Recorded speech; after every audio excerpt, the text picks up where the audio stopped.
And we are live. Hello, Matt. How are you? I'm good. Jason, is your wife okay? She's been eaten by your cat? She does appear to be has survived it. I don't know about okay. Okay. There may be there's definitely going to need to be peace talks to manage and watch over. Particularly difficult given that Joey Cat doesn't talk.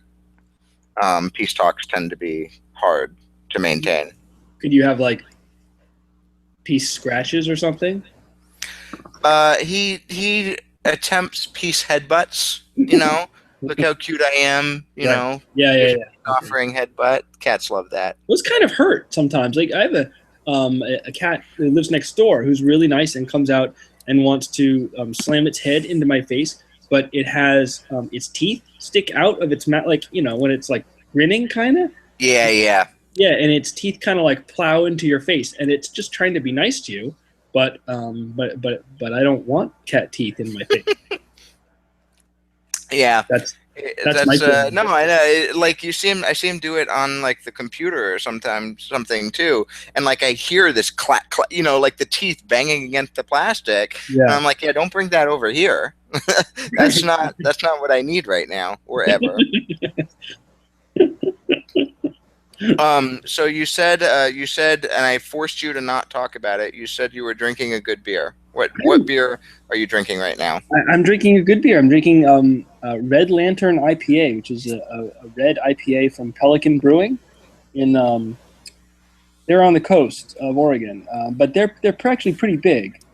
Um, they do a couple that what is it called? They have a stout that I think is called Mother of All Storms, and you can typically get a lot of their beers, including that one, which is why I bring it up. That's like one of their most popular ones, in places that are not Oregon. Um, and since you're one state away, maybe you can get it down. That makes it sound so close, doesn't it? And just Yeah, no, I one know. state, It's that's all. California.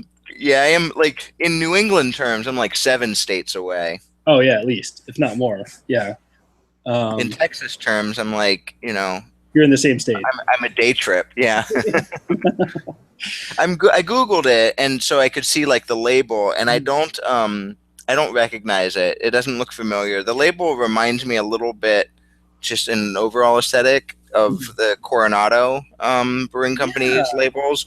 So right. that's why I'm like, oh, this looks kind of familiar, but I don't think I've actually seen it. I think it's just reminding me of Coronado. They actually have a brewery that is literally on the beach.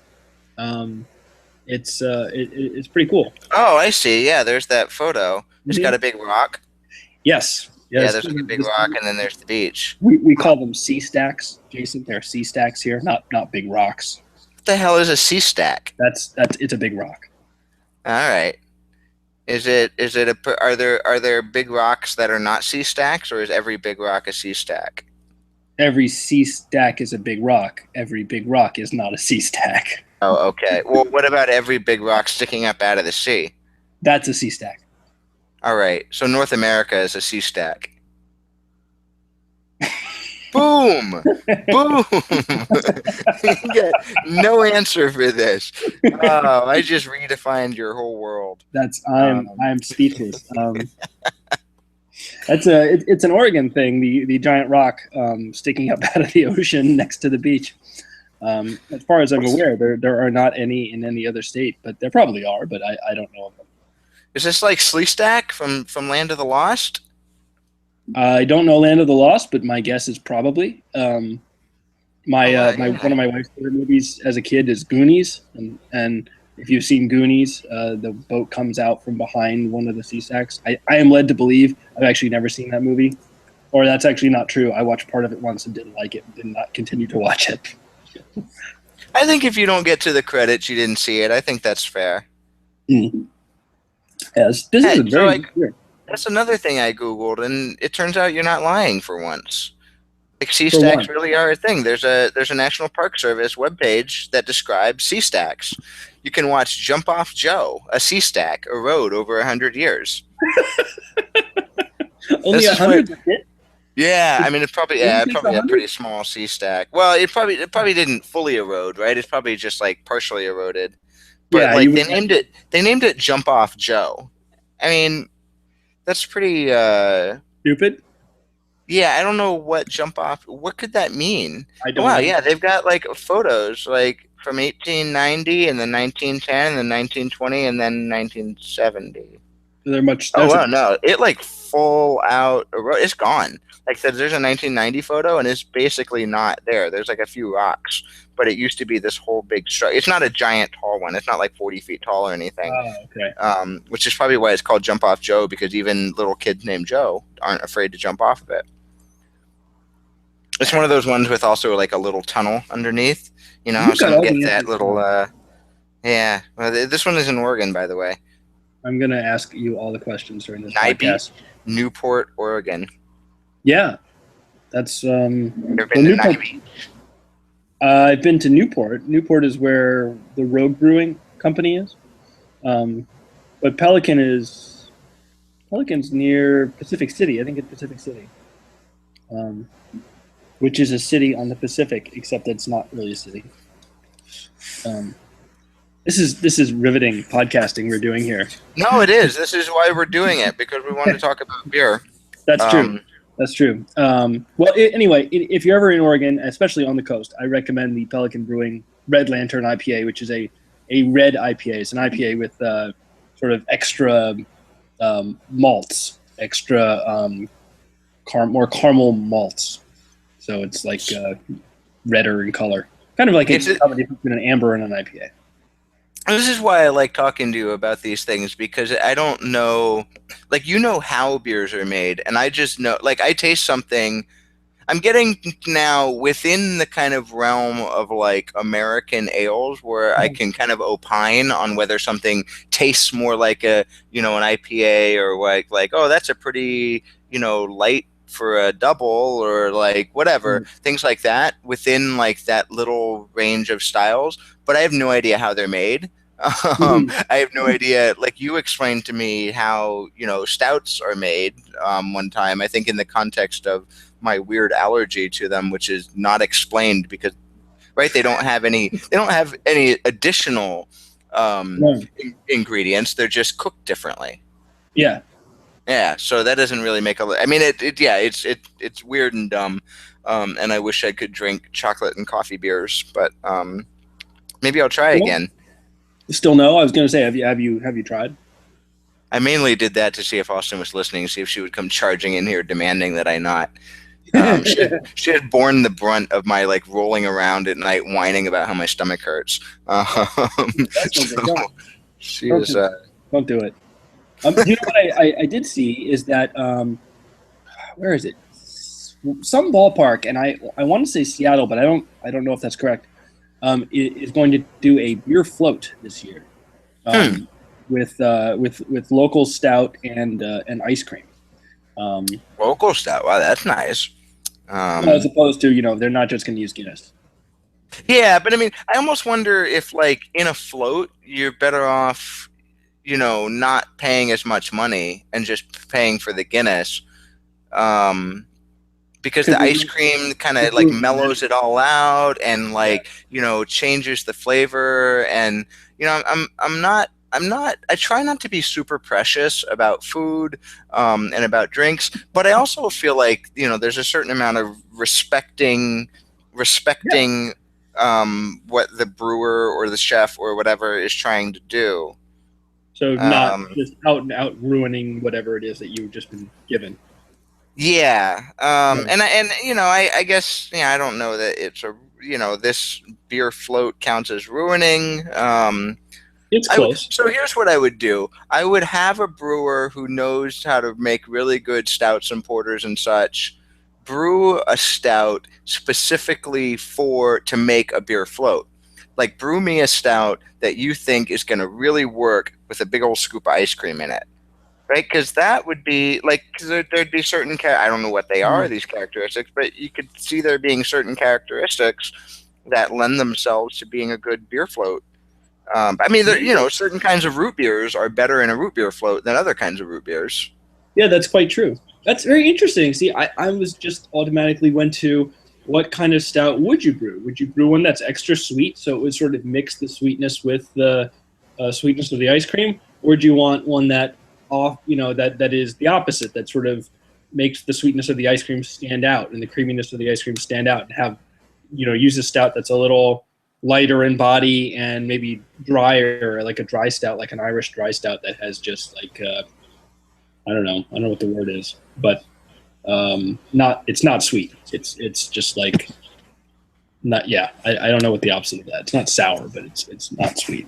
Right. Um, this is Right, why. right. In wine terms, it would be dry, right? Yeah, I guess. So yeah, I don't know what that is in beer. Um, No, but it's yeah, no, that's a good. I mean, like I do not. My favorite root beer for a root beer float is just like plain old mug from the grocery store. mhm. And it's like super sweet and syrupy and doesn't have any of that bite that Yeah. a good root beer will bring you. Mhm. And there's something there's something about it that works for me better than taking a more bitey root beer. In the mass market ones, that would be like a Barks is pretty bitey. Actually, I'm trying to decide whether I like mug. I mean, A&W is obviously the sort of gold standard, or the old standard, if not the gold one. I don't remember if I had a contrarian opinion where I actually like mug better.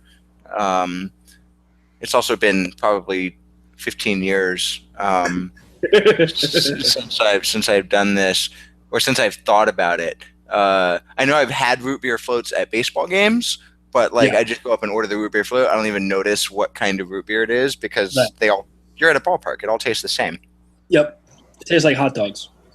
So Rangers ballpark in Arlington apparently in 2013, as opposed to 1913, which is a real possibility here. In 2013, had a beer float that they made it with a premium draft beer, um, which they had some Abita on draft.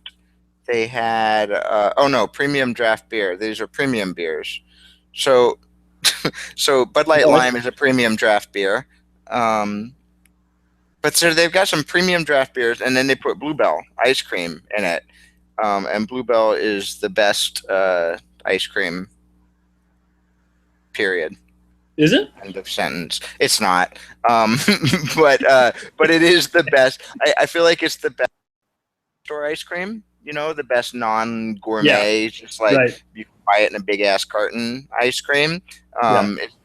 I think it's when I've had it, it's been significantly better than Dryers and you know whatever the other ones are besides Dryers. Yeah. I don't know. I'm desperately trying to find this, but it's not. I'm failing. Yeah, I just Googled and that's where that came up, and I'm like, but that can't be right. But I didn't see any news stories or anything. There's a lot. The problem is there's a lot of root beer float days. Like the A's every year have a big fundraiser where the players like make the root beer floats and sell them to the fans, and it's a huge fundraiser. I don't remember what it's actually a fundraiser for, but turns out when you search for beer float, you get a lot of root beer float as a result. It's true. It's Who true. knew? Yeah, you wouldn't have expected it if you hadn't thought about it at all ever. Um, yeah, no, this is not working for me. I'll have to do some research and get back to you on this because I feel like I've not only let you down, but I've let our listener down. Wonder if we have a listener yet. No, but we might later. um, I, we I might. have I put out a call on Twitter for topics for the podcast, and I got Facebook. That was a suggestion. Yeah. Um, and baseball, baseball, and balls, which I don't think we're going to talk about balls. Wait, somebody told you to talk about balls? I don't think they included me in that one. No, you are included in that one. Who is Yeah, it's Matt Core 112. Oh, Matt. Wow, that's like the Bizarro World Matt Corey. Yeah, he's clearly. Oh, I don't know. is he your mortal enemy? I don't have any mortal enemies. I love everybody, Jason. Do you have any immortal enemies? He might be immortal, but he's not my enemy. He's just a person who made a bad suggestion. Well, now he's not going to listen. No, it's not that I'm just not. This is not the kind of podcast where we talk about balls. Right? So, I don't want to. I don't want to exclude anything. I don't want to exclude any possibilities. I don't want to discriminate against balls. Okay. Ball discrimination.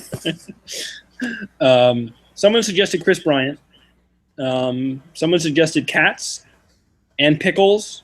And we've definitely done cats already. So yeah, we covered that. Good there. Full House, which I have no interest in discussing. Is there a Full House reboot? Sorry, I'm forcing you to discuss it. Nope, not gonna work. Do you like pickles? I love pickles. Are there good? Are there like good pickles in Portland? There must be, right? There's everything, every sort of gourmet thing in Portland, particularly easy to make, easy to jar things like pickles.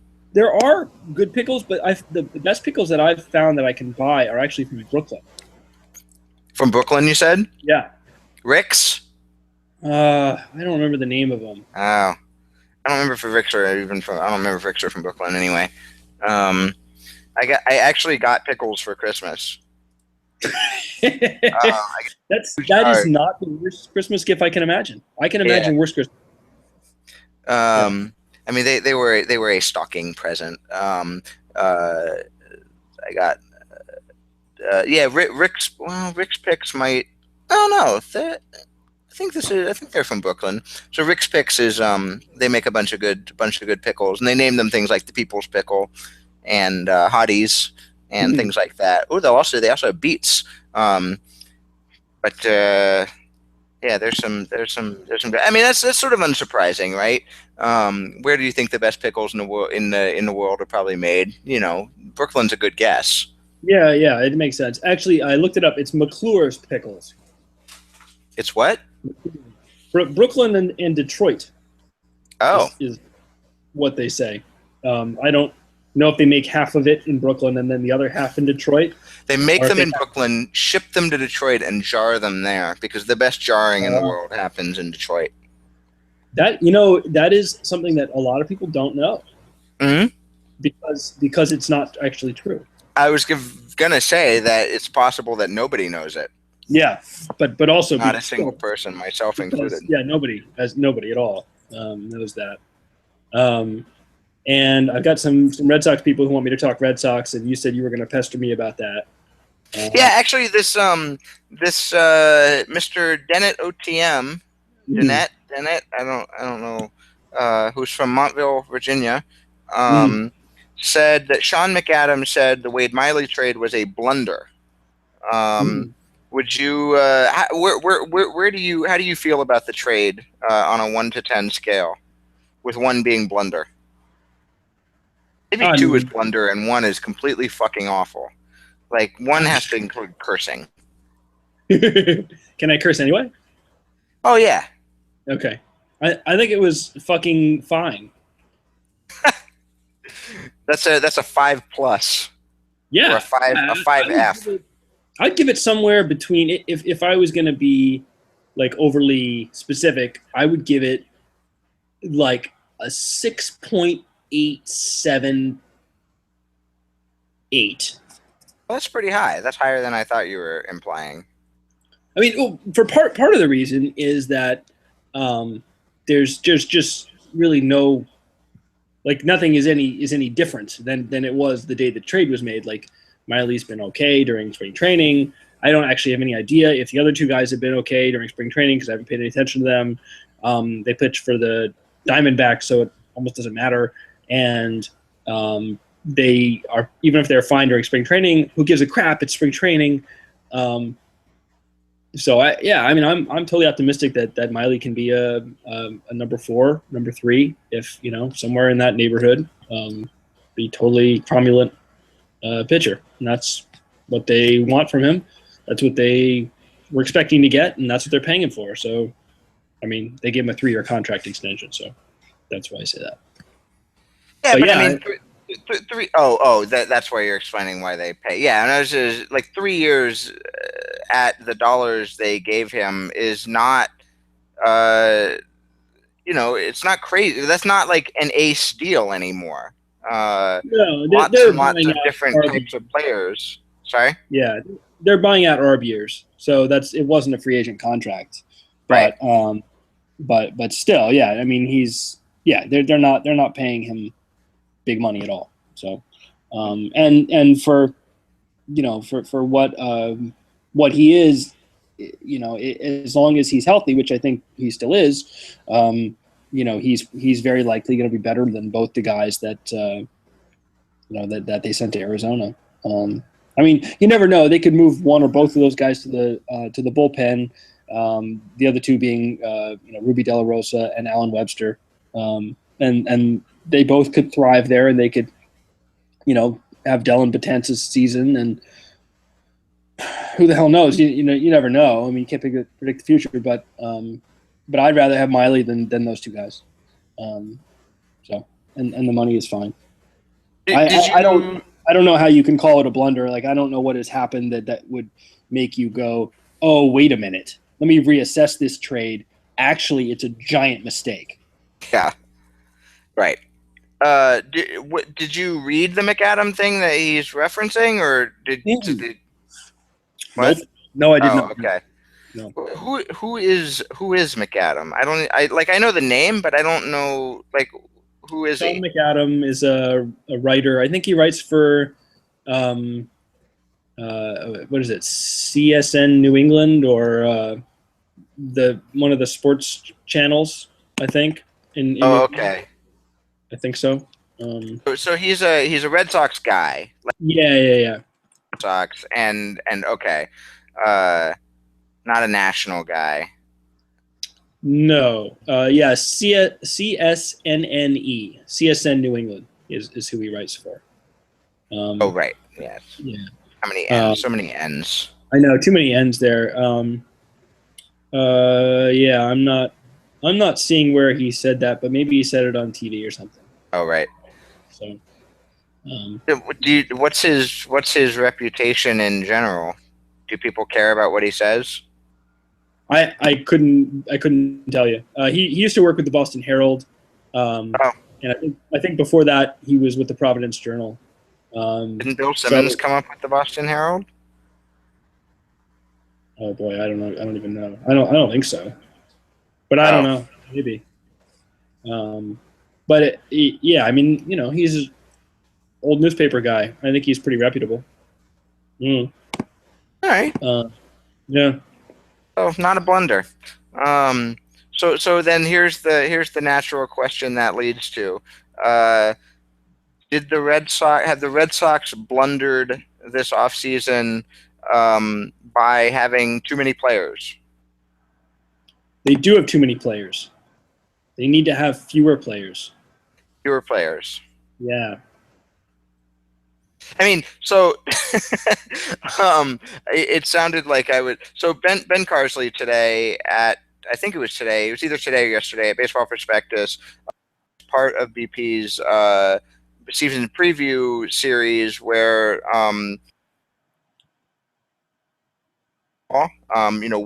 thing that this team is intentionally doing, trying to do well. What markets are they scouting? What players are they trying to get? What inefficiencies are they taking advantage of, etc. And Ben's argument about the Red Sox was basically that they have taken the position that there's no such thing as a roadblock or a logjam or whatever your preferred metaphor for this is.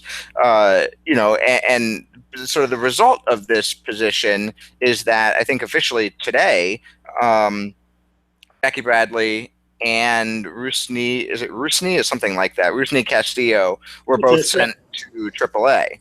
Yeah. Yeah. So how are we feeling about this? Well, Bradley had a really good spring training, and he looked. I mean, the caveat, of course, I'm not a scout, but he he looked much better in the batter's box. His results were a lot better, obviously, but he was hitting the ball hard, much more than he had last season, especially after, towards the end of the year when everything was really, really messed up with him.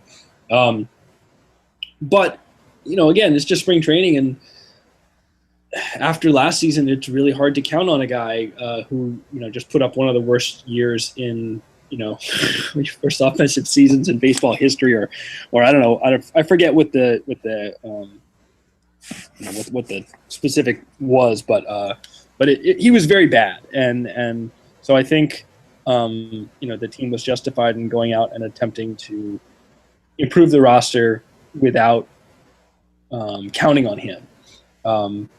And they did, and so he, as a result, he kind of doesn't really have a spot on the team anymore. But he also doesn't have a tremendous amount of trade value because he was so horrible last year. So I think he needs to go down to AAA and hit, and hopefully, if he hits, then he'll have some trade value, or maybe the Red Sox will have an injury and they'll bring him up and use him. But I think that was completely expected. I don't think there was a spot for him.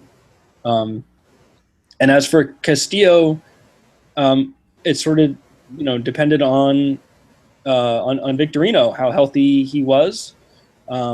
It's spring training, so a lot of people are pointing to his OPS or his the way he his numbers, his spring numbers, and his OPS was, I think, like 500.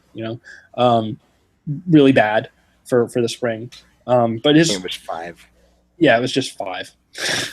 But his spring numbers in 2013, when he was like a 6-win player for the Red Sox and the Red Sox won the World Series, was equally bad. I think it was even worse, like 423 or something. I might be inverting those. Maybe it was 423 this year and 5 that year. I don't know, whatever.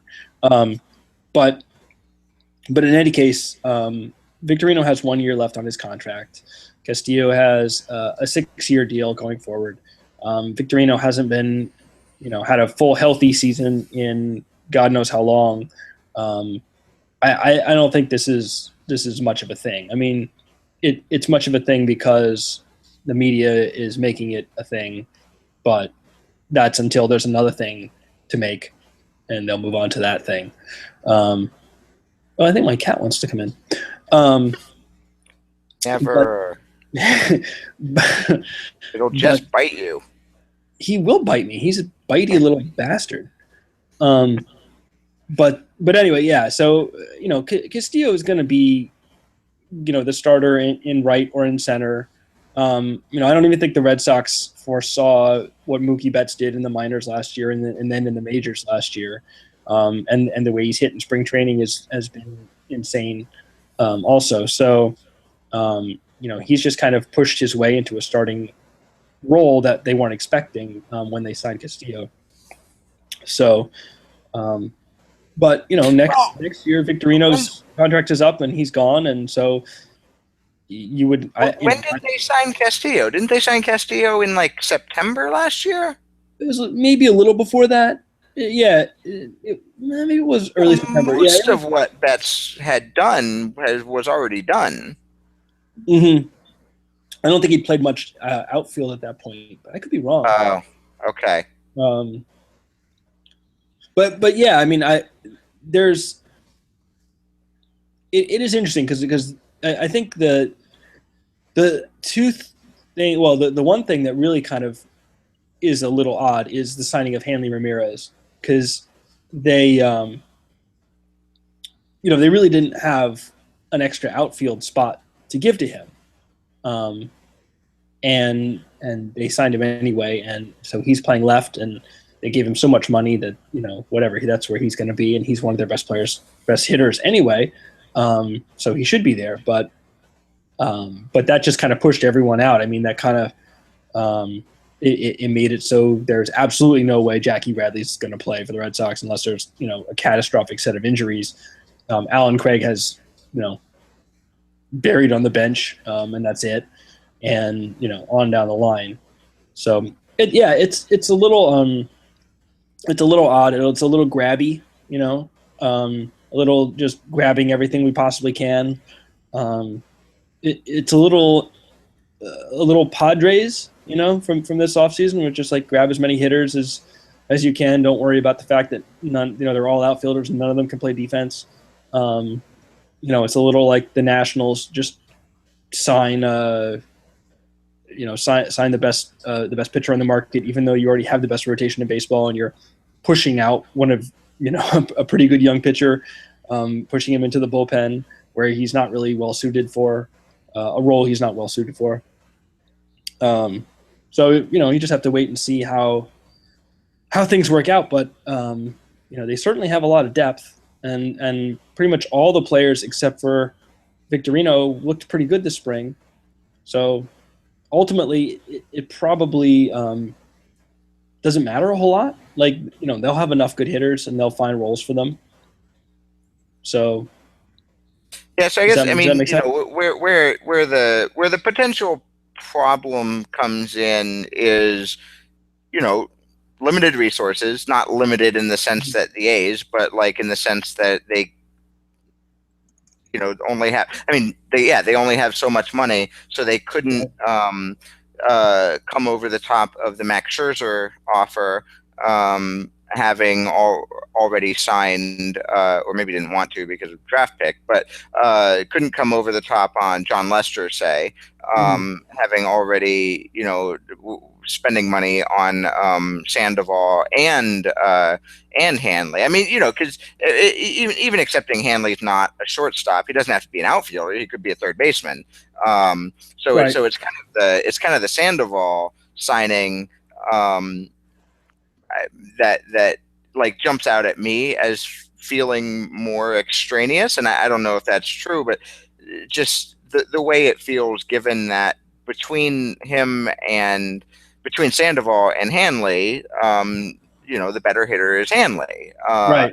And so, it's like if you can only pick one, and so it's like, well, why didn't they only pick one? And then that Sandoval money, maybe they don't want to do a Dodgers and sign Brandon McCarthy with that money, and maybe they just looked around at the pitching market and thought, even though we're putting all our money into hitting, the pitchers available for that money are not, we're not going to get, to put it in these terms, regardless of whether this is actually how they think about it, we're not going to get the same number of wins for those dollars out of this particular free agent class's set of pitchers. As good as they are, whatever, the money is going to be this and that and the other, and so we'd rather just stock up. And that is the thing. It's not like they stocked up and then suddenly look, it's not like they drafted a fantasy team and then realized, oops, they've got to cut this guy and that guy. They've got to send them to AAA. That's different. So, real baseball has the ability to take certain players and move them around. So maybe it's not, I guess it's still unusual, right? Yeah. No, I think you're right.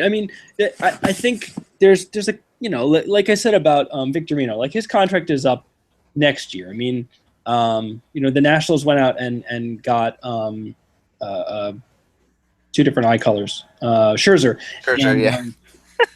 and at least in part because Zimmerman and Pfister are going to be gone next year. Like, for whatever reason, they determined they're not going to re-sign them. They don't want to, whatever. They've been unsuccessful getting Strasburg to re-sign. So they went out and they got a guy who they knew they could, they liked and they knew they could commit to long term. And they did it a year before they really needed to. And they created some extra depth and, maybe a little bit of a pinch in the roster where, Roark had to go to the bullpen. So, I think there's some a bit of that maybe with the Red Sox. And, maybe they looked at the free agent market next year and determined, well, it doesn't really fit the needs that we'll have then. Maybe we need to get those guys now, even if that does create a bit of a roster jam. And the other thing about it is I think they absolutely messed up the Lester thing. Really badly. And on a number of levels, like the guys they traded for the offers they made before they traded him, and I would even argue the offer they made after they traded him. But so I'm not willing to cut them a lot of slack. I think it's for that. I think it's pretty easy to go, oh well, they didn't sign Lester, they traded him, and then they didn't sign him again. So that means they don't want to have money tied up in pitching, and they did sign these guys, to for the lineup. That does mean they want to have hitters, but they did try to re-sign Lester, and they offered him a lot of money, and then they traded him, and then they did try to re-sign him again, and they offered him way more money. But at that point, he was being offered even more money by the Cubs, and I guess by the Giants too at that point. So, but Lester could have accepted the Red Sox offer, which I believe was $135 million, and that would have been the most money that the Red Sox have ever spent on a pitcher. It would have been more money than they spent on any other free agent this offseason. So, was it Sam Miller who was talking about, it's hard to judge general managers on the moves that they made because they are trying to make so many other moves that failed, and so you have to take that into account. But there's no real way to know how to do that because you don't know. Does that make sense? Yeah, no, and I think that I think I've heard Sam talk about that. Who knows who originated it or whatever, but no, that I think much more eloquently than I just said for sure. But well, it's a lot easier. It's a lot easier to write than to talk, in my opinion. Also, this is beer that I'm drinking, but lemonade. Yeah. Anyways, so I think it's easy to look at the guys the Red Sox got and ignore the ones that they tried to get and didn't get, and then just build a narrative around that. Right. And that's it misses something. Yeah, you can judge the results, but you're right. There's a lot of there's some strain out there that is inferring, I guess, the intent from the results, and there's signal, I guess. There's noise too, and you have to. It's hard to pull out what's real from just the results. And I feel like this is one of the process-oriented thinking is one of the things that nerds have hammered on in baseball analysis for a long time. Often more in terms of in-game, like you don't judge whether the bunt worked, you judge whether the bunt was a good idea given all the possible outcomes and the likelihood that it was going to work, because when it did work, that was just one coin alternative universes that were created. You should analyze those as well, and that's just so much harder to do in the general managing realm because but it's also just there's a lot of moving parts. I mean, there's a lot of moving parts in a baseball game. If you're analyzing a first inning bunt, right. Now is this butterfly effect, but that's almost just a computing problem. Like you just have to game it out all the different ways. But it's all right there in front of you. It's not all right there in front of you with general managers.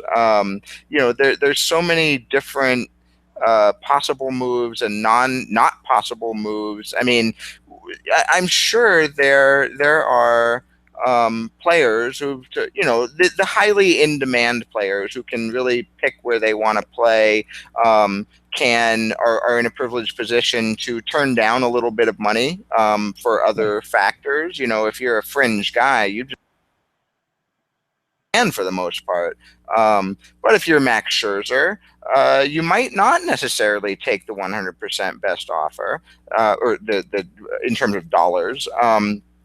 And so we don't know what Max Scherzer told his agent. I'm not even going to listen to the Cubs say. And so then you say, you yell at Theo. Theo's not the GM. You yell at Jed Hoyer about, why didn't they go after Max Scherzer? Who knows? Like who knows all the different personalities? Maybe the Cubs owner really has something against Max Scherzer, and it's like, hell no, we're never signing Max Scherzer. Right. That Right. I'm not going to approve that expenditure. There's all sorts of weird, like it's all personalities, it's all people, and anytime there's people, there's weird unknowable variables because people are weird and strange, Yeah. and we just Smelly don't too. know. What? Smelly too. Oh no, definitely. But that's kind of a given in baseball, I think. Well, just in the world. More in baseball. Probably. Have you ever smelled? You're kind of going in and out here, so I'm kind of missing some of the. Oh, this is no good. I thought the audio had been so good for so long. Yeah, it was Um, good, and now it's kind of getting crappy. no, I it's never know why doing. it's doing that, but I was just emphasizing that baseball players are smellier than average. no, I think that's correct. I think that's good hashtag analysis. um, so speaking of hashtag analysis and baseball smelly people, Mhm. um, Bruce Bochy and Brian Sabian, uh, tonight, I guess, there was a John, maybe a Bob Nightingale was the first person to Mhm. report that the Giants are getting close to extensions.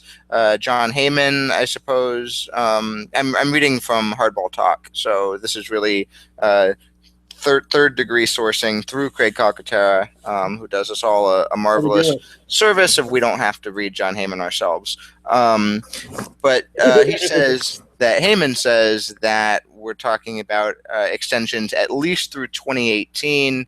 That sounds like the future, but it's really just 4 seasons: 15, 16, 17, Yeah. 18. So these aren't crazy. On the other hand, 4 seasons for a manager is pretty secure. That's job secure. I mean, Mike Scioscia had a 10-year contract, I think, although he doesn't have 10 years left on that deal now.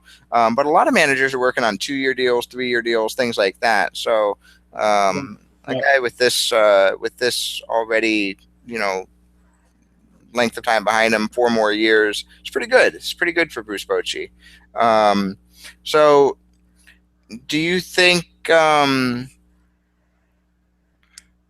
Let's say there were no such thing as the playoffs, and Okay. it was more like, as I guess British soccer is this way. Like they just play the season, and Yeah. you end up where you end up, and you're like, woo, and that's it. Yeah. Do you think that right now Bochy and Sabian would be getting 4-year extensions if the playoffs were not a thing that existed in Major League Baseball? Probably not. I think they would still have jobs, and I think they would, maybe be getting 2 or 3 year extensions. I mean, I think it's kind of surprised. I think Bochy is one of the better managers in baseball, and we've seen that sort of borne out over the last, I don't know, certainly during this World Series run. He's done a good job in the playoffs, and with a lot of the sort of odd parts that end up on the Giants. You almost never hear about some sort of clubhouse issue, and you often do see these guys who are sort of washed up almost, and they end up on the Giants, and all of a sudden they have great years. So I think the manager has to get credit for that a little bit. Not obviously all the credit, but some small amount of credit at least. Um, you know, I've never been a huge fan of Brian Sabian, but I think he's certainly gotten results recently. I mean, I was just looking because um, the Giants have 3 World Series in the last excuse me 5 seasons, 3 World Series wins, and they finished first, then they finished second, then they in their division, then they finished first, then they finished third, then they finished second, then they yeah. So that's still a pretty good run, especially in a division. with the Dodgers. Two first place finishes, two second place finishes, and a third place finish. That's a pretty strong organization. It seems like there's pretty strong performance, I should say.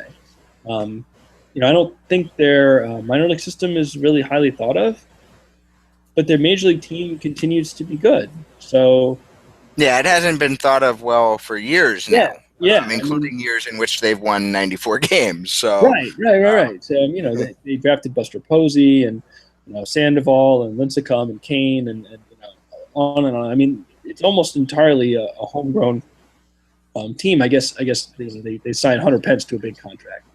Um, but after trading for him, though. Right, yeah. So that's you're sending out players. But yeah, Belt, Crawford, also right. homegrown. Whoever, I don't know who their second baseman is going to be this year. Joe Panic played a fair amount last year. Is homegrown. Probably him, right? Panic isn't he decent? Yeah, I Or think so. I think that's right. I just can't remember. Like the Giants have these, like they're not like Brandon Crawford's got like cool defense and fuzzy hair, and Brandon yeah, Belt is a giraffe, and right. Buster Posey is like, I don't know, he's lantern jawed and handsome, and yet and Hunter Pence is crazy alien from outer space. And yet, in a weird way, the Giants have always felt kind of interchangeable to me. Like I have a hard time telling them all apart. And so, They all have similar hair. yeah, I guess, yeah, They're like a bunch maybe. of tan white guys with fuzzy hair.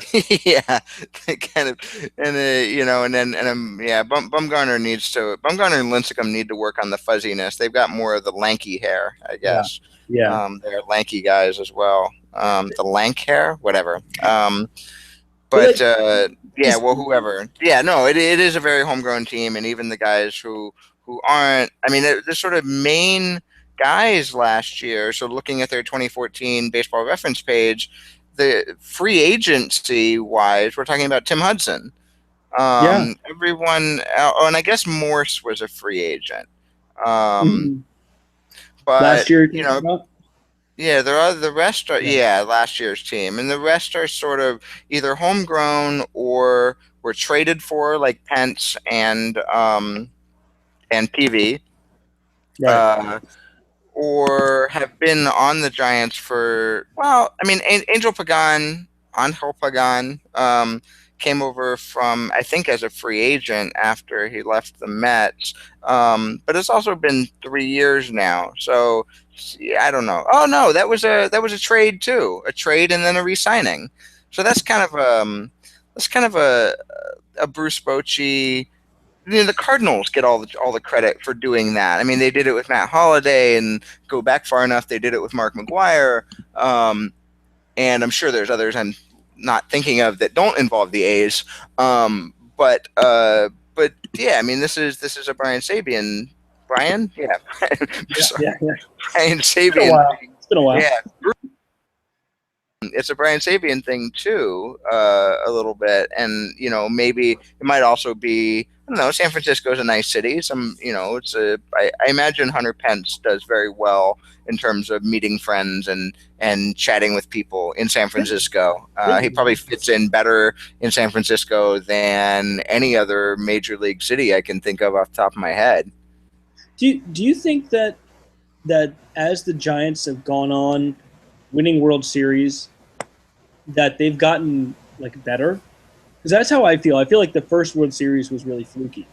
Like they had kind of a mediocre veteran team, some good young players, but that was the team with Freddie Sanchez and Aubrey Huff, Pat Burrell, Aaron Rowan.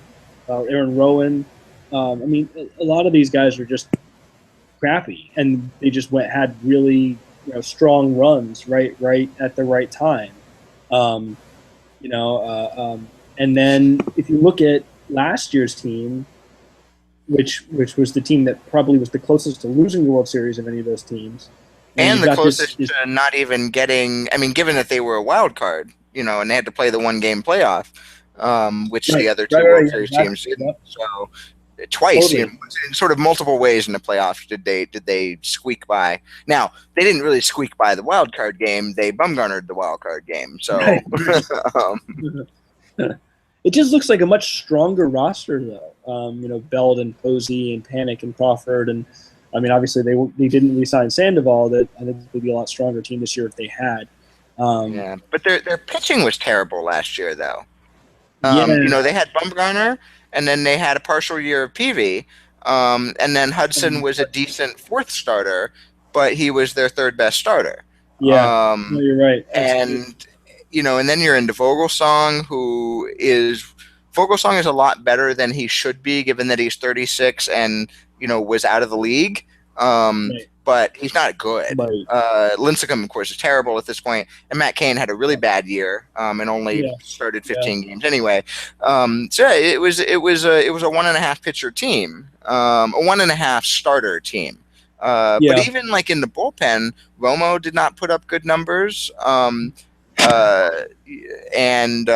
so you have Afelt and Lopez and Gene Machi, whatever, however, and Casilla is also good. Um, but Romo's in a way supposed to be kind of the main guy in the bullpen, and he sort of fell on it a little bit. Well, Um, Strickland. what's that? I said, well, there is Hunter Strickland. Yeah, We're talking well, about main Hunter guy. Strickland didn't so much fall on it as he got fallen on by a 800-pound gorilla. Poor guy. What did he wind up giving up in the playoffs? Like 4 home runs Seven in. 700 homers, I think. I'm going to actually look this up. Yeah. Holy shit! It was 6 home runs in 8 1/3 innings But how many on a strikeouts? on a team that won the World Series. 8 strikeouts. There you go. See, that's a good Yeah, strikeout rate. yeah. 6 home runs, 7 runs allowed. Yeah. So that's pretty good. And And he's, this is it on a team that won the World Series. That's incredible. That he was on. this spring, Anyway, he's given up 2 homers in 10 innings, so that's better, I think. yeah, yeah. I think the A's might have hit 2 of those. But Although, yeah. So the lineup looks good. The lineup is filled with players like Posey is just a legitimately great player who he's 27. It's too early to say this, but is kind of playing like a Hall of Famer. yeah, totally. Um, Yeah, totally, yeah. and is doing that. Morse, could always hit. Well, maybe not always, but latter day Morse could always hit and can't play defense. Pence did what Pence always does: play 162 games, hit above average, play goofy but weirdly effective, at least generally effective defense. And then just sort of get contributions from the other guys. Yeah, it does look like a sort of a star. There's your one star guy, and then Yeah. a bunch of solid guys. Not it. Solid undersells them. A bunch of above average guys. That's a pretty cool way to build a lineup. Yeah, yeah. Yeah, I think you make a good point about the pitching, though. I mean, unless Matt Cain comes back, and I haven't looked at how he's done this spring, but if he's back, and then you have him and Bumgarner, that's a solid one too. And then you just sort of cobble the rest together. They're paying Peavy like a number 3. I don't know that he is, but they're paying him that way. They're paying Lincecum like he's number 2 or number 1. So, maybe between Peavy and Lincecum, you get enough decent starts to cobble together, kind of a 3-4 thing. And Vogelsong is a good number 5, and there's your rotation. I don't know. So Matt Cain's had a terrible spring, numbers wise, but he's only thrown 7. He hasn't even thrown 8 innings. How many home runs has he given up? Just one. Hunter But Strickland yeah, 12 hits in 7 2/3 innings. a lot, I think. Yeah, I mean, the thin air in Arizona, all that. Apparently, one of his nicknames is Big Sugar. I don't. Not one that I knew of. No, that's not great in my opinion. So I am personally, from a fantasy standpoint, counting on a bounce back to like number 4 quality from Matt Cain. I think he's capable of that. I mean, last year he was an injured not even 5. Like he was an injured, shouldn't be starting guy. Yeah, he was not very good. I, And even the year before, I mean, 2013, he had an 86 OPS plus or ERA plus. yeah, So he had a sort of great run from '06 to 12. Um, I'm calculating 123 ERA plus mhm. over that 7-year span, and then maybe he's just done now. Maybe he lincecummed. He might have. He might have.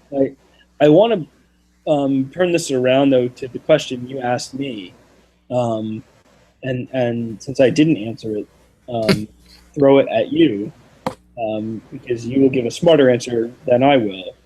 Um, you know, if there wasn't a playoffs, do these guys? Oh wait, no, I did answer it, but you're still going to give a better answer. Do do you give these guys 4-year extensions um, just based on the regular season performance? I mean, I think I'm just going to agree with you. I think That's clearly the wrong answer. um, they seem like they've done. Yeah, I mean, more than seem like. I mean, when the sort of managerial team has put together 4 above 500 seasons out of the last 5, I think is what it adds up to. Yep. Bochy's first 2 years, they started off kind of poorly, 70 some odd wins in each of those 2 years. But no, it's actually 5 out of the last 6. But so 5 out of the last 6 years, um, and this is what I wanted. You mentioned the Dodgers, and to be fair, the Dodgers, some of this period, particularly like 2009, 2010, 2011, overlaps with a little bit of the some of the Frank McCourt nonsense Yeah. and Yep. the Yep. not spending anywhere near as much as the Dodgers should have been spending. But they've also the Dodgers haven't been a weren't were they never turned into the Rockies in terms of just weird hilariousness. Right. So yeah, I mean, as the other thing is the West hasn't really been great. The Rockies are kind of, I mean, they made that World Series, but as a general matter, they're a little bit of a laughing stock. The Dodgers had that period, and the Dodgers are very tough now, but they did have a period where um, it was kind of irrelevant just because they made themselves irrelevant because they wouldn't spend the money to be relevant. Um, and they didn't have a GM who could succeed, who had sort of done Billy Bean things of succeeding or Andrew Friedman things of succeeding on a tight budget. Yeah.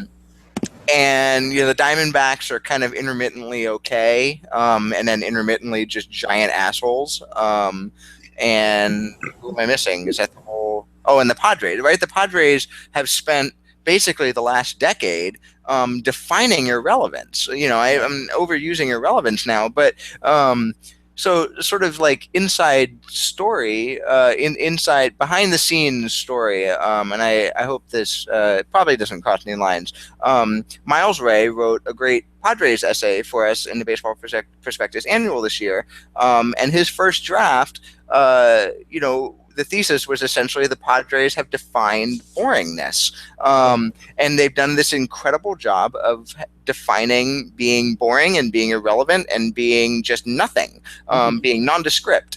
And then, after he wrote that first draft, AJ Preller went on this 3-state trading spree, just knocking off banks and grabbing outfielders and stuffing them in the trunk of his car. And so suddenly Miles had to rewrite his whole essay because the thesis was literally now wrong. Yeah. But it was not wrong until like November of this year. For a decade, that's what the Padres have been. So you add all that up, good Lord, cats. And you get a National League West that, this is not to say the Giants, particularly say they won 94 games in 2012. It's not to say that Giants team would have only won 83 in a tougher division or anything like that. Good teams are good teams, but their divisional context hasn't been the most challenging necessarily. I would agree with that. I mean, I think there's the Dodgers had it. Despite obvious mismanagement, they had some quality players. On those teams. I mean, they did win some games. They won the division one year. The Diamondbacks have finished ahead of the Giants. Two of the last, let's see, what is it? One, two, two of the last 4 years. The Diamondbacks have finished ahead of the Giants.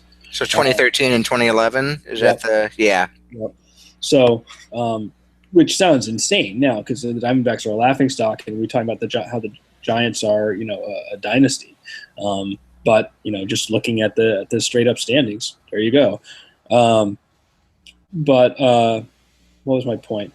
I don't know. I have a hard time complaining about Bochy, like I was saying. I think they could give him the Mike Scioscia deal, and I would probably be like, yeah, all right. I mean, I don't know that you ever want to give anybody a 10-year deal, but I would happily give Bochy a 4-year deal. That's fine. And Sabian's had a lot of success. I don't know if he would be the guy I would hire. He probably wouldn't be, but it's hard to argue with what has happened on the field. So I don't know. What do you think? I mean, do you think the Giants should fire Brian Sabian right now and hire Andrew Friedman?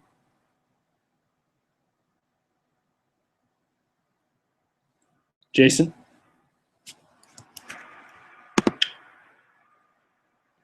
Jason?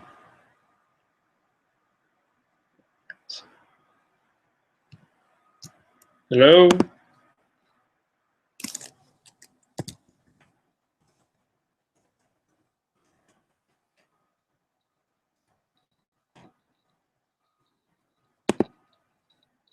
Hello?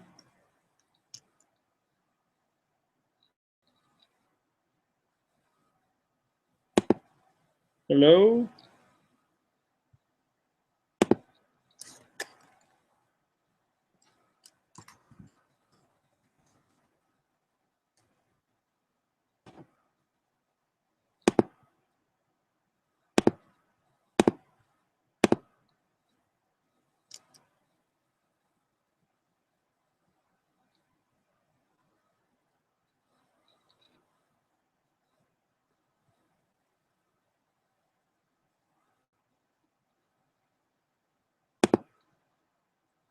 Hello?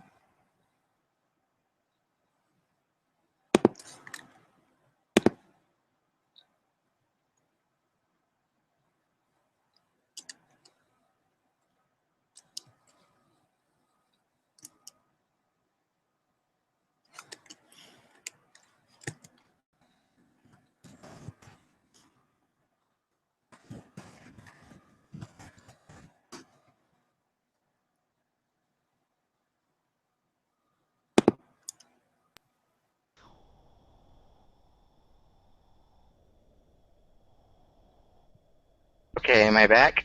You're back. All right. Yeah, I mean, it looks like the broadcast kept going, so hopefully Yeah. that will just have been me disappearing and not actually interrupting the MP3, the recording. Sorry about that. My computer just uh, uh, good buddy Jacob Clark on Twitter sent a link to a GIF, and I clicked it, and my computer just stopped. Just the whole thing just stopped. And then finally it came back, and I never saw the GIF, and it was apparently a cat on a plastic chair. So I'm sad I missed it, but I'm particularly sad that I missed what you were talking about. And I think where I lost you was that the Diamondbacks have I cut out right after I said what I said, confirming 2011 and 2013 for the Diamondbacks. I guess it would be Yeah. weird to repeat it to me because now the listeners are going to hear it twice. So Well, I ended on a question, and so I'll just throw that at you. sure, without any of the preamble, I like it. Yeah, well, it'll make sense anyway. Okay. I mean, yeah. So would the Giants be better off firing rather than giving Sabian a 4-year extension? Would they be better off firing him and hiring Andrew Friedman? I thought that was a good question. Yeah. No, I mean that's I was proud of myself, and then you were not there to answer it. I was just ignoring. I was treating it like it's the worst question in the world. Well, yeah, Um, and then I waited for a while, and I thought, wow, this is a really good question. I've really stumped him. so okay, so the first thing that occurs to me, and I googled them, and so I'm looking at them. Andrew Friedman is almost 20 years younger than Sabian. Now Sabian's not an old man. He's 58. So Yeah, he's got, it's not necessarily a physically demanding job. He could keep doing this for 10 more years. Friedman could keep doing it for 30 more years. yeah, So that's an um, interesting question is sort of like let's say Friedman was a free agent essentially this offseason rather than the Dodgers just sort of um, I don't know, tampering their way into a GM. Um, right, and so the Giants had to decide, okay, this is our one shot at Andrew Friedman. Um, we're not when Sabian retires to spend, like to actually have a life instead of working 20 hours a day in baseball. right. We're not going to be able to get Andrew Friedman. We're going to have to hire someone else who is either, isn't going to be as proven, isn't going to be as good. Um, on the other hand, Friedman has succeeded in one context, and that's the Rays. And we will still see if he succeeds with the Dodgers. And even if he succeeds with the Dodgers, the Giants are different from either of those two contexts. Right. Um, so it's such a conservative answer, and it's such a non-daring answer. But I almost think that Sabian has done well enough over the last 6 years to say, it ain't broke. And if it does break, there's a lot of really smart guys out there who want a job. Yeah, yeah, And there's not anyone as proven as Friedman necessarily, although sometimes there is. Sometimes there's Friedman himself. But,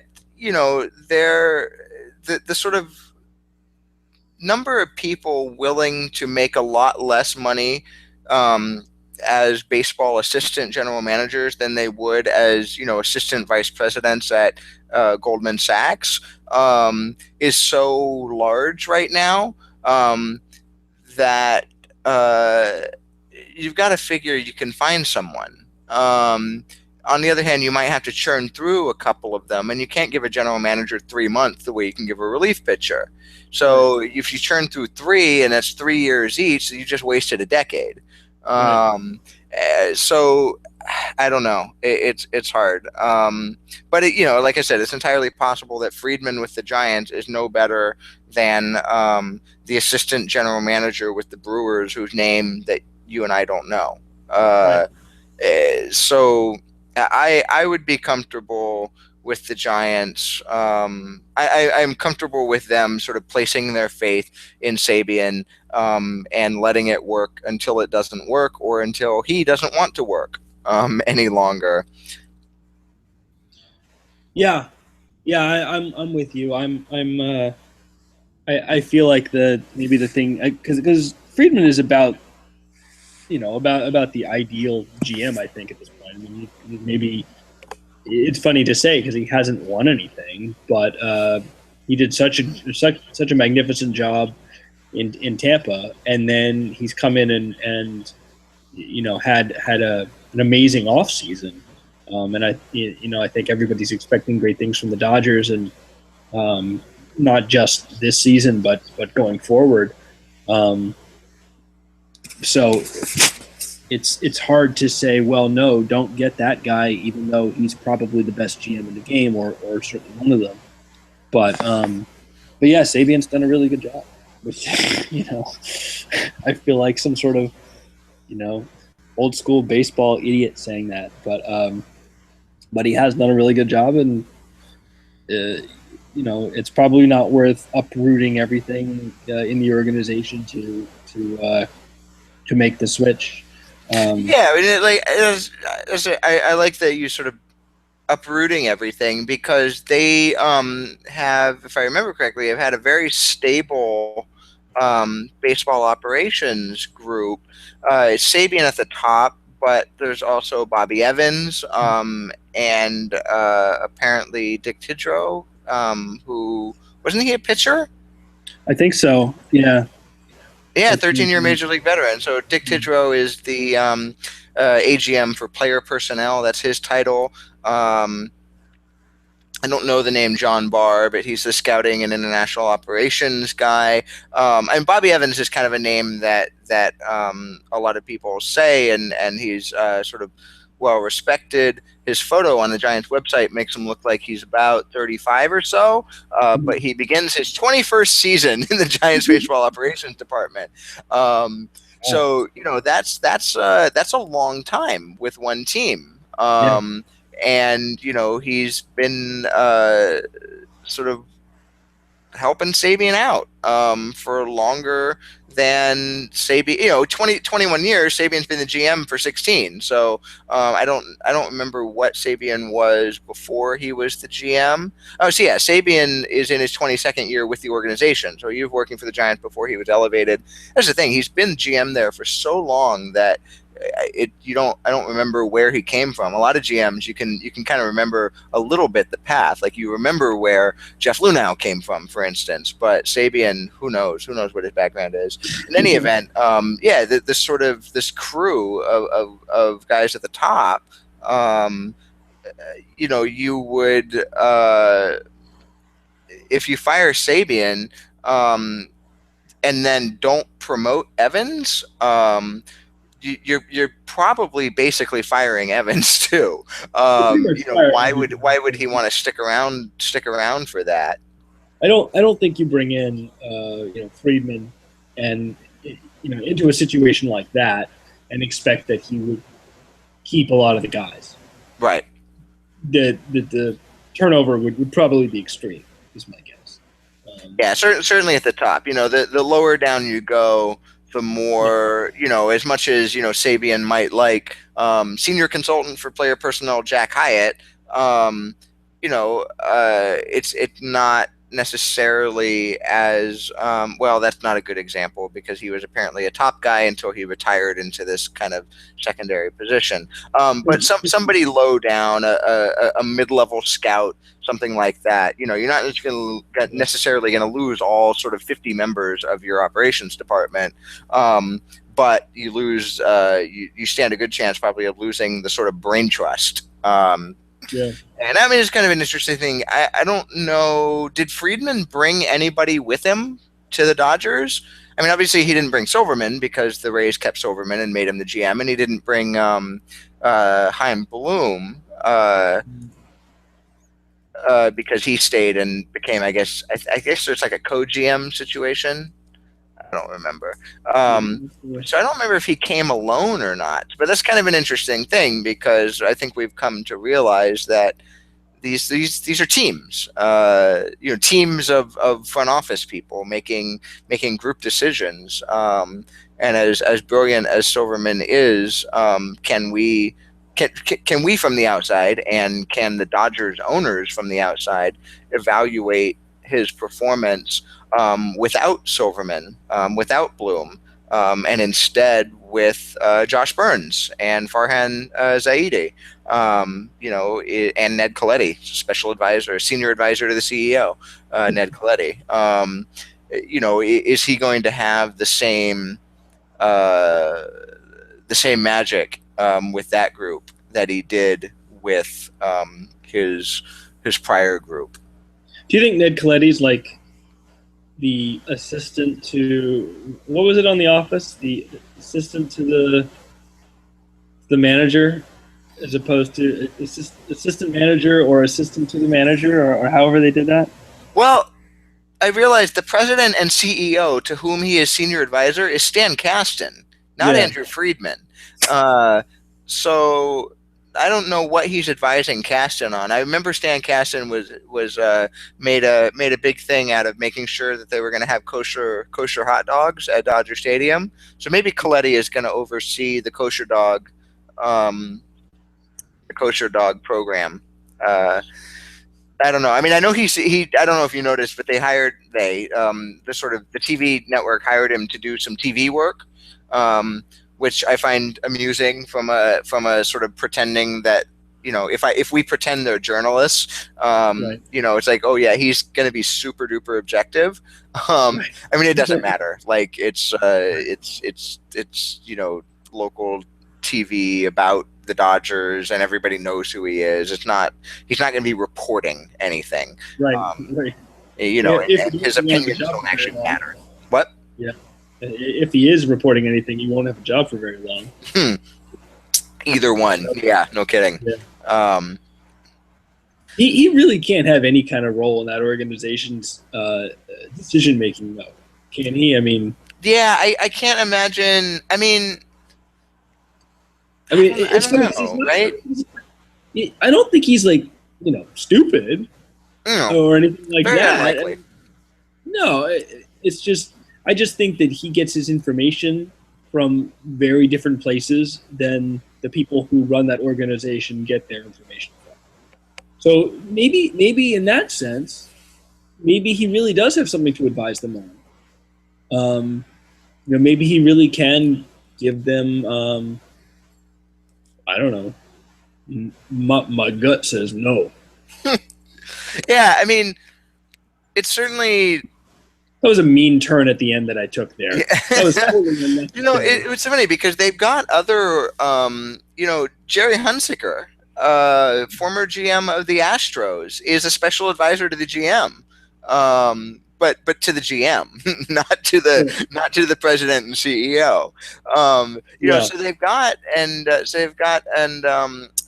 Bob Angle, vice president for national scouting, if I remember correctly, is an old timer. I think he might be. I'm trying to.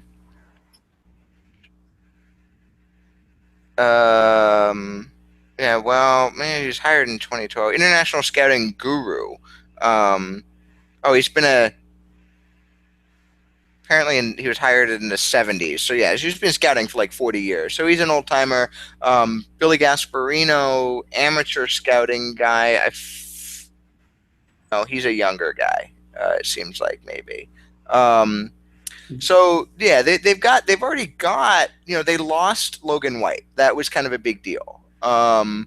But even without Logan White, they've got some older guys around with maybe a more classical rather than traditional or old mindset to mix in with Zaidi and Friedman and even Gabe Kapler, or Aaron Seeley works for this team. So does Jose Vizcaino.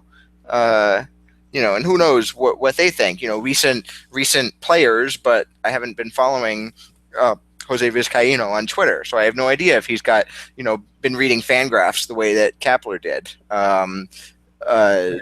So it's hard to tell just from names of the special assistant to player personnel, what kind of organization it is overall, and who's. It's also impossible to tell whose voices get heard and whose voices get weighed. How much? Does Josh Burns? He's got the highest title of any of these guys outside of Zaida and Friedman, senior vice president of baseball operations. But is that just because he used to be a GM? Does Bob Angle outweigh him even outside of the strict area of international scouting? Does Billy Gasparino outweigh him in certain ways? There's those questions that we just can't know, to be able to tell.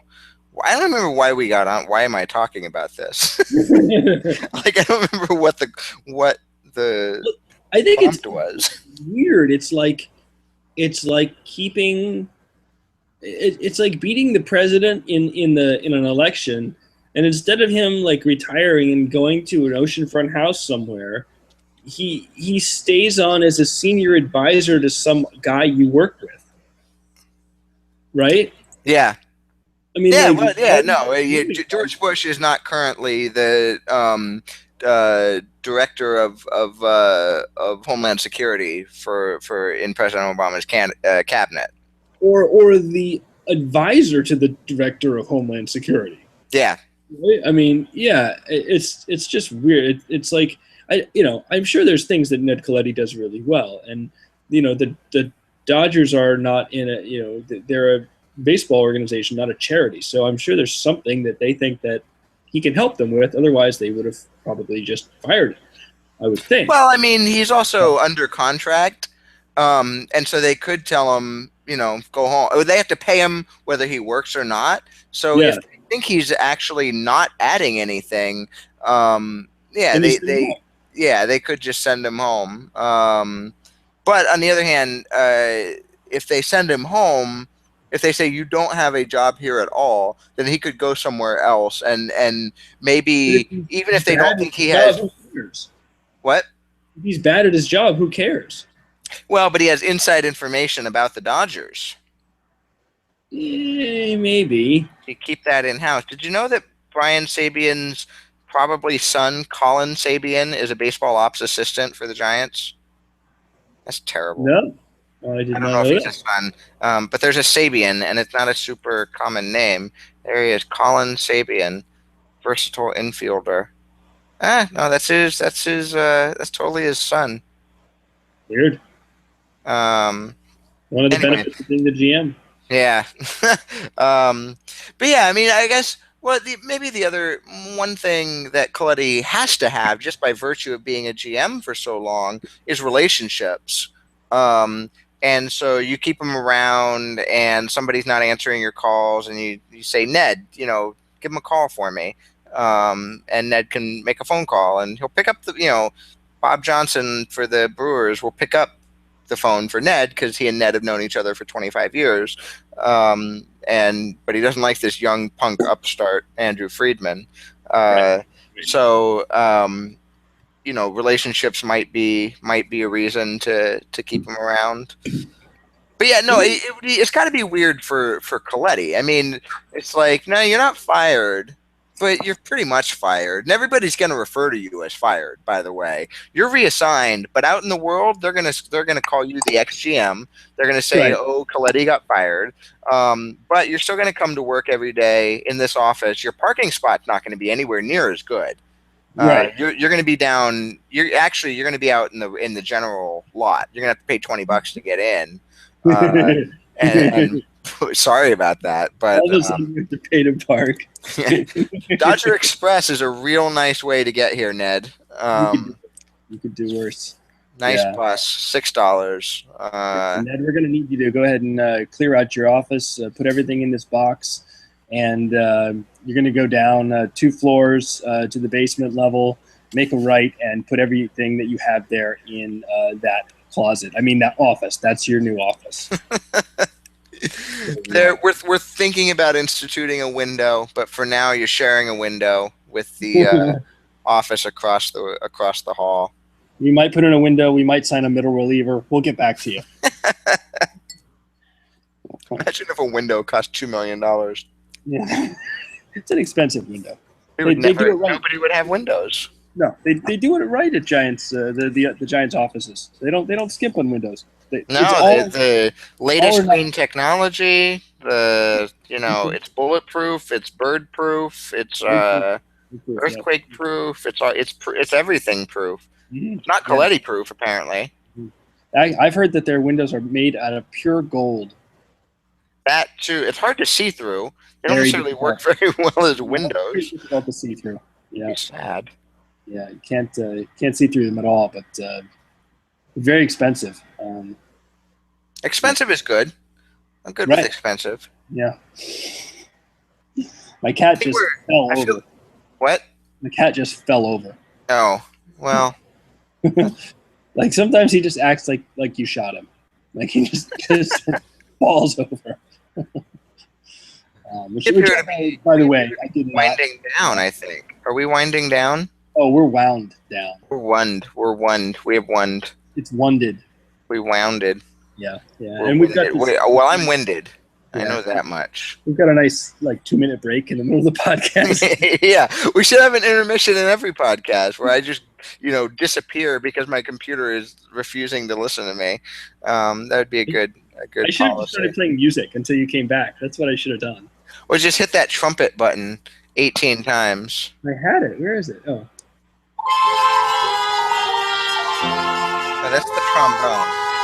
oh, that's not what you wanted. Now there's like the fanfare. No. Well, that's one kind of fanfare, but isn't there a... I'll find it. Wait, Oh. That's the one. Because I swear it's a...